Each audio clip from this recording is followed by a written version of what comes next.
आज आपसे मैं एक अपनी लाइफ की बहुत ही इम्पोर्टेंट प्रेयर शेयर करने वाला हूँ। ये एक ऐसी प्रेयर है जो मुझे हर हर एक सिचुएशन में हेल्प करती है।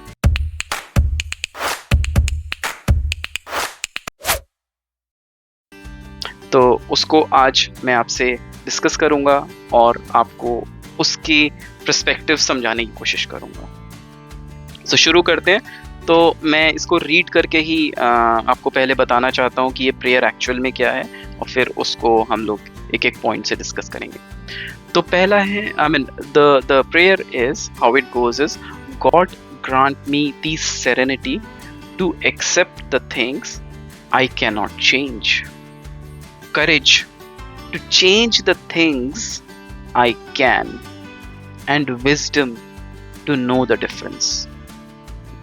This prayer has primarily तीन parts हैं, तो इसको एक एक करके ले लेते हैं। How it goes is God, nature, grant me the serenity to accept the things I cannot change. तो इसमें दो तीन वर्ड्स हैं जो पकड़ने वाले हैं। पहले तो यह कि serenity, accept, I can not change. तो सेरेनिटी यानी कि एक कामनेस, एक ट्रैंक्विलिटी, एक शांति दो मुझे टू एक्सेप्ट द थिंग्स जो मैं बदल ही नहीं सकता। ऐसी शांति दो मुझे उन चीज़ों को एक्सेप्ट करने के लिए जो मुझे परेशान कर रही हैं लेकिन मैं उसको बदल नहीं सकता हूँ। तो I can accept the things as they are.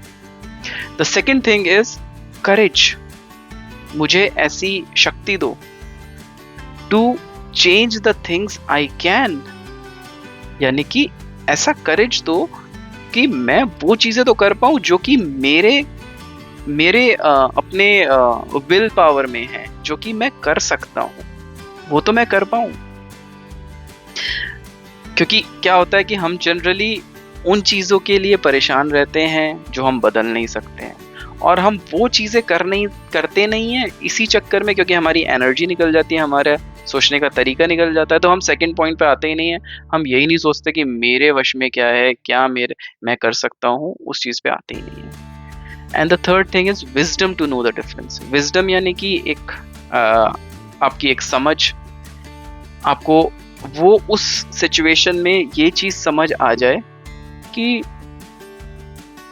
क्या मेरे बस में है, क्या मेरे बस में नहीं है, और जो मेरे बस में है सिर्फ वही करूंगा, और जो मेरे बस में नहीं है वो छोड़ दूंगा, वो एक्सेप्ट कर लूंगा। ठीक है, दैट इज समथिंग। वो विजडम ही नहीं आएगी, वो समझ ही नहीं आएगी उस समय पे, तो मैं करूंगा कैसे। तो यानी कि आपको जो है हमेशा हर एक सिचुएशन में यू हैव टू अंडरस्टैंड कि यार ये सिचुएशन को कैसे मैं अनलॉक करूं, कैसे समझूं इसमें कि क्या डिफरेंस है, क्या मेरे बस में है, क्या मेरे बस में नहीं है। अगर ये वाली लाइन आपने खींच ली कि this is the portion which is not in my control and I will accept that as it is, and this portion is the portion where I can do few of the things, ये वाली चीजें हैं जो मैं कर सकता हूं, तो मैं वो चीजें करूंगा। These are the things which I can do. ये अगर आपने कर लिया, I can assure you 100%, 99 भी नहीं, 100% of the time you will feel good, you will feel peaceful inside you. So this prayer is my favorite prayer. जब भी जहाँ पे भी मेरे को मौका मिलता है मैं इसको फिर से पढ़ लेता हूँ, सिचुएशंस को अनलॉक करता हूँ, सोचता हूँ and take action.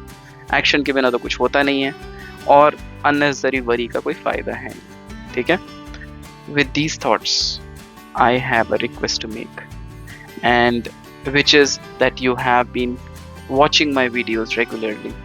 Thank you for doing that. मेरे को आपसे 3 फेवर्स चाहिए। वो फेवर्स हैं, पहला, इस चैनल को आप सब्सक्राइब करना है। सेकेंड थिंग इज, जो भी आपको इस वीडियो से समझ आया हो या फिर आपको रिलेटेबल लगा हो या कुछ अच्छा ना लगा हो, वो आप कमेंट से मुझे बताएं। And the third thing is, आप किसी ना किसी के साथ ये वाली वीडियो शेयर ज़रूर करें, सो दैट माइट बी जो भी आपने कुछ अंडरस्टैंड किया है, that your friend, your family member can also learn. thank you with these thoughts. And for today, I'm signing off. This is Viraj. Thank you.